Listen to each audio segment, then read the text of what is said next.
Bonjour et bienvenue sur Anatomie avec Abdoulaye. Dans cette vidéo, je vais vous lire la sensibilité générale pour somesthésie décrite par Grelier. La sensibilité générale, encore appelée somesthésie, intéresse tous les revêtements et on peut la rapporter aux trois feuillets de l'embryon.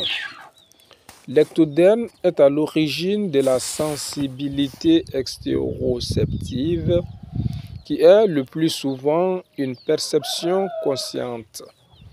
Le mésoblaste, tendon, muscle, os, périoste, articulation, est à l'origine d'une sensibilité dite proprioceptive qui est perçue consciemment ou non. L'endoblaste, viscère, est à l'origine de la sensibilité interoceptive, le plus souvent inconsciente. Sa perception consciente est fréquemment d'ordre pathologique. Pour le tronc et les membres, la sensibilité extéroceptive, elle comprend la sensibilité épicritique ou tac fin, discriminatif, la sensibilité protopathique ou tac grossier, la sensibilité thermique, chaud, froid, la sensibilité douloureuse, analgésie. Toute sensibilité portée au-delà d'un certain seuil est reconnue comme douloureuse, d'où la notion de nociception. Au niveau des revêtements, on trouve soit des fibres nerveuses libres pour recevoir le stimulus, soit des récepteurs spécialisés de Krause, de Ruffini, de Pacini, etc. La transformation du stimulus originel en un flux nerveux s'appelle la transduction.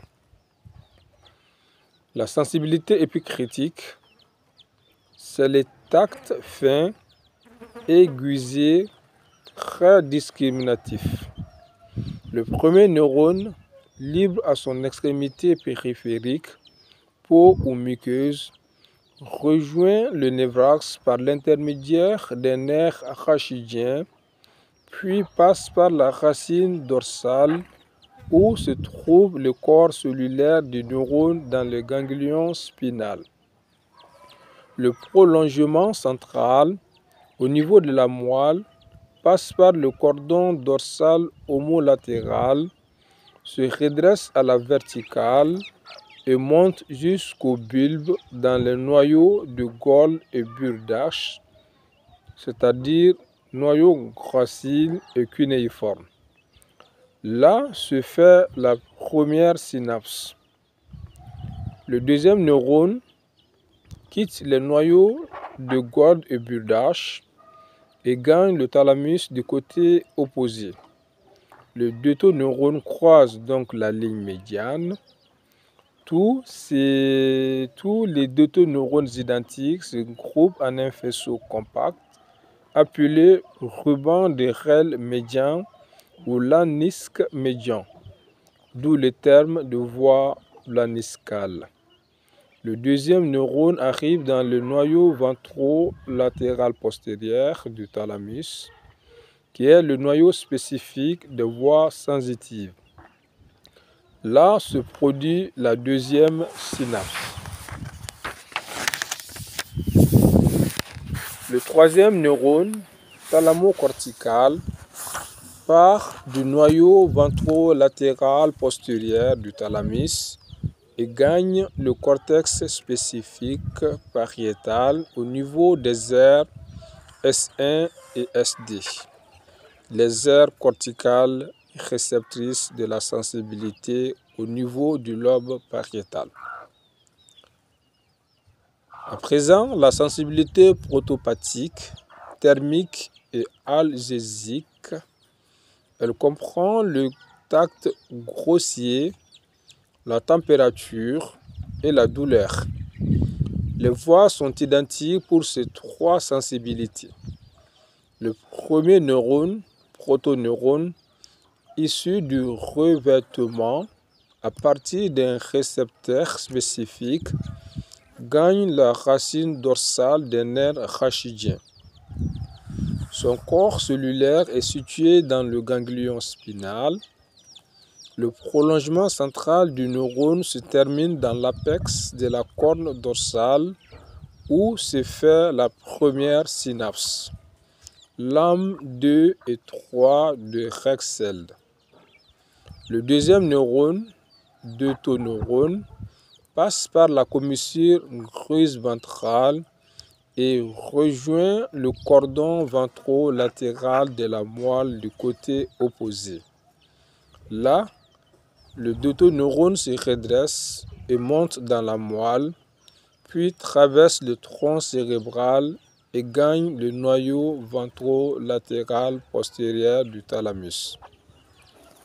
Tous les deutoneurones identiques spinothalamiques se groupent dans la moelle au niveau du cordon ventrolatéral pour former un gros faisceau spinothalamique ou faisceau en croissant de dégérine.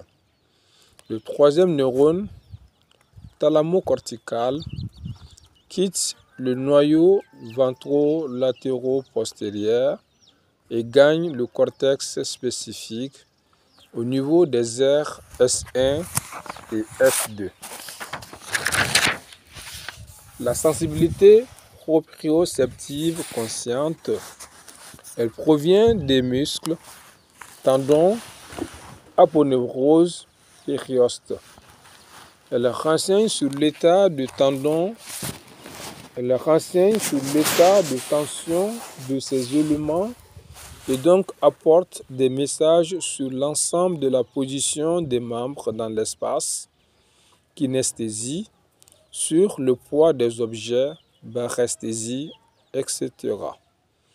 Les récepteurs périphériques sont le faisceau neuromusculaire, les corpuscules de Golgi.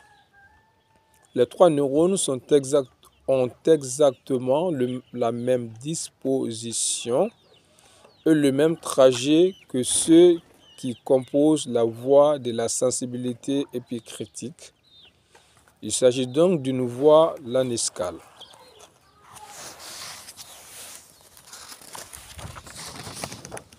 La sensibilité proprioceptive inconsciente. Les informations puisées à la périphérie ne sont pas transmises au cortex cérébral, d'où la notion d'inconscience. Les messages arrivent au cervelet pour que celui-ci règle en permanence l'équilibre du corps et le tonus des masses musculaires. Le protoneurone, issu de la périphérie, se termine dans le col de la corne dorsale de la moelle homolatérale, couche 5 de Rexfeld. Là se produit la première synapse. Il existe deux deutoneurones, l'un homolatéral quitte le col de la corne dorsale, se place dans le cordon latéral, assez en arrière et, se redressant, monte dans la moelle et aboutit au cortex du paléocervelaire en passant par les pédoncules cérébelleux inférieurs. L'autre quitte le col de la corne dorsale, croise la ligne médiane en passant par la commissure grise dorsale et gagne le cortex ventrolatéral hétérolatéral. Là, il se redresse et monte dans la moelle.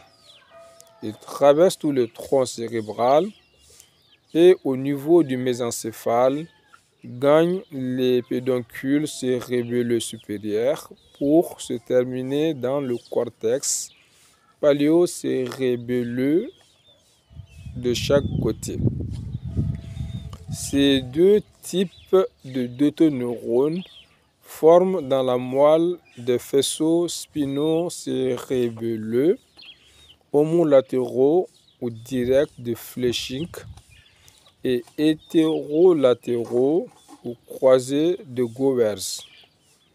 Il n'y a pas de troisième neurone. À présent, abordons la sensibilité interoceptive.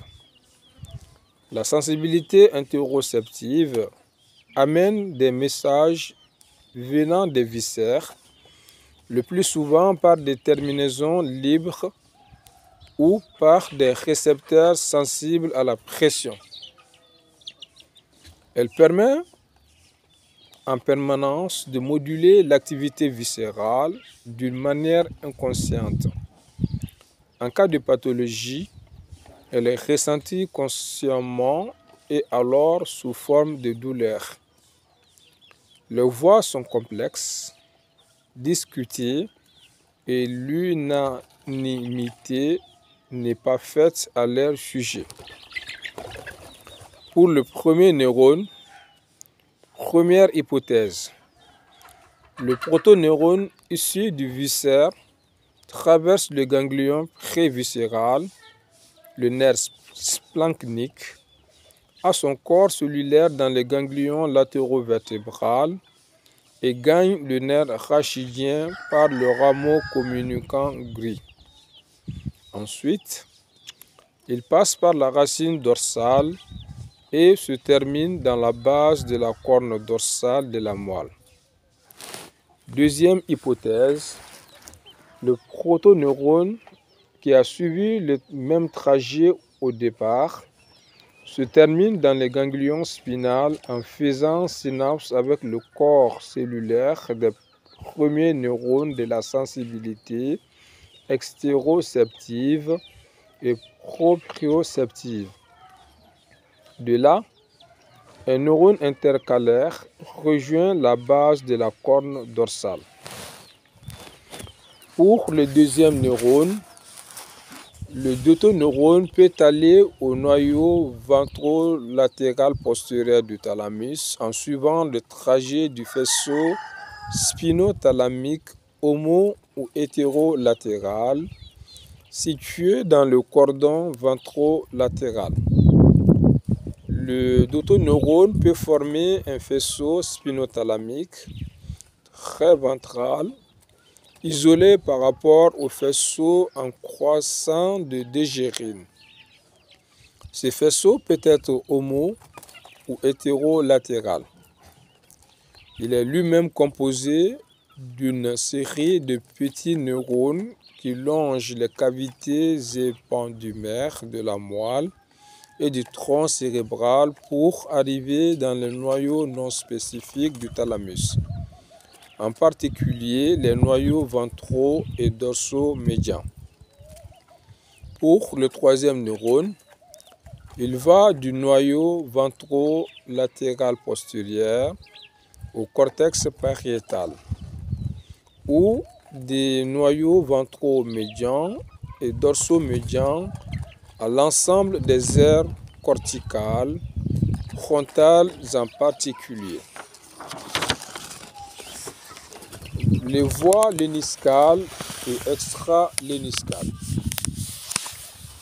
Pour le tact fin et la kinesthésie consciente, les fibres vont utiliser pour gagner le thalamus le système du lénisque médian.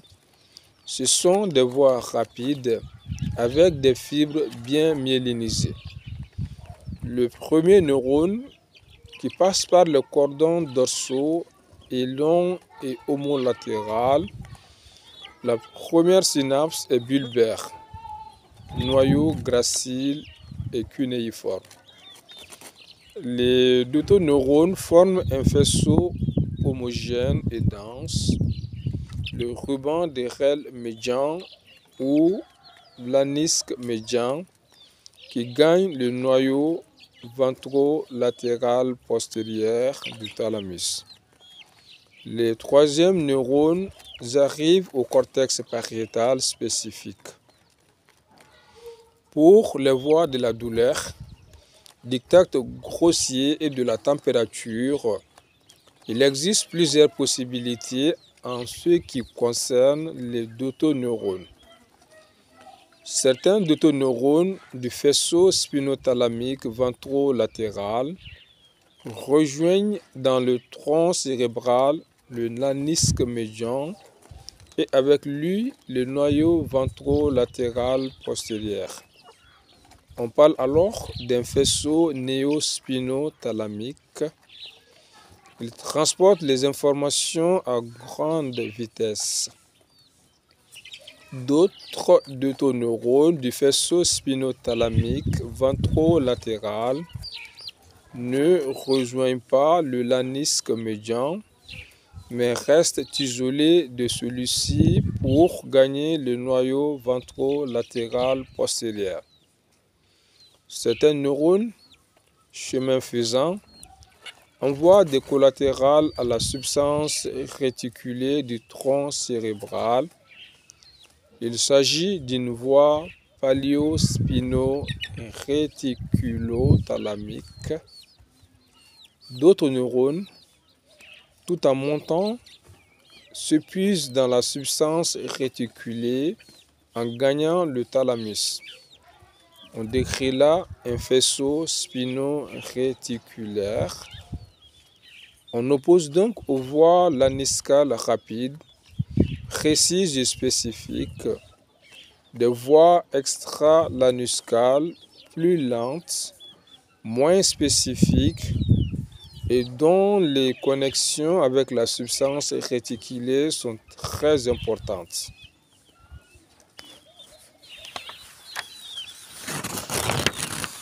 Maintenant, pour le segment céphalique. La sensibilité générale de l'extrémité céphalique dépend du plexus cervical superficiel et des 4 premiers nerfs rachidiens pour ce qui intéresse la partie postérieure du scalp crânien et la sensibilité de la région cervicale. Les nerfs rejoignent la moelle haute et les voies sont identiques à celles déjà décrites. Des nerfs trigémaux, 5, et glossopharyngiens, 9, surtout pour la face, les orbites, les fosses nasales et la cavité oropharyngée. Nous étudierons ces 2 nerfs ci-après. Le nerf trigémaux. Le territoire périphérique. Le nerf trigémaux possède un territoire cutané avec une répartition différente selon les branches 5.1, 5.2 et 5.3.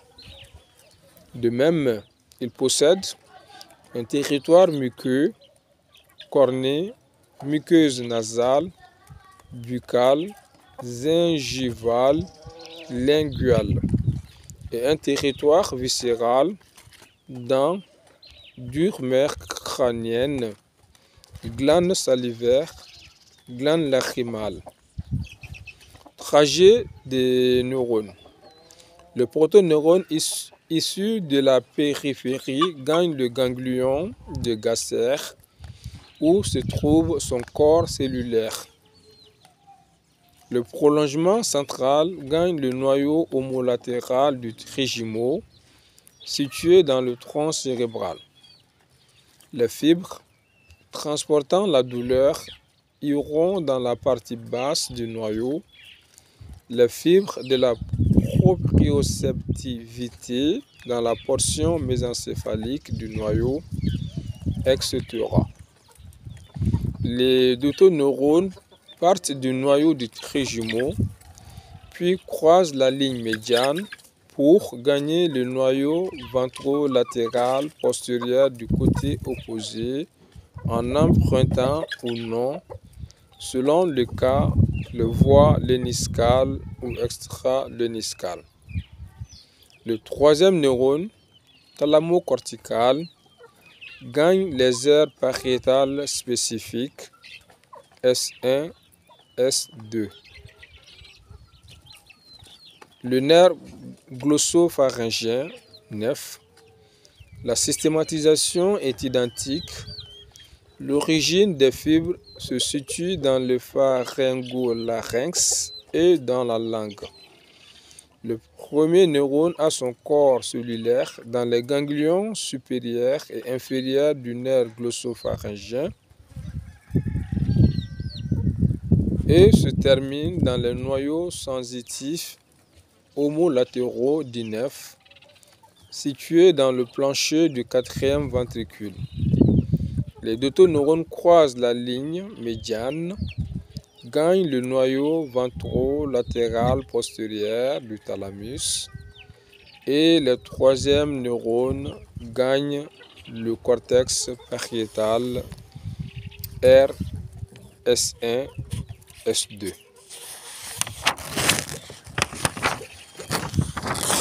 À bientôt.